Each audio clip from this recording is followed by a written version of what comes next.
രസീതുകൾ നിർബന്ധമാണ്. അവ കൗണ്ടർ 1, 2, 3 മറ്റ് സ്പെഷ്യൽ കൗണ്ടറുകളിൽ നിന്നും ലഭിക്കും. പൂജാ പ്രസാദ കൗണ്ടർ 4, 5 എന്നിവിടങ്ങളിൽ നിന്നും ലഭിക്കും. എല്ലാ കാണികകളും അമ്പലത്തിലെ ഭണ്ഡാരത്തിൽ മാത്രം നിക്ഷേപിക്കുക. ഇത് സ്വീകരിക്കാനോ പാടുള്ളതല്ല. വിദ്യാരംഭത്തിന്റെ രസീതുകൾ കൗണ്ടർ നമ്പർ 1, 2, 3 എന്നിവിടങ്ങളിൽ നിന്നും ലഭിക്കും.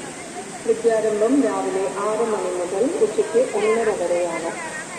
വിവാഹ ചടങ്ങുകൾ അമ്പലത്തിനുള്ളിൽ നടത്തുന്നതല്ല. ഭക്തജനങ്ങൾക്കുള്ള സൗജന്യ ഭക്ഷണം പൂജയ്ക്ക് ശേഷം ഉച്ചയ്ക്ക് 12 മണി മുതലും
This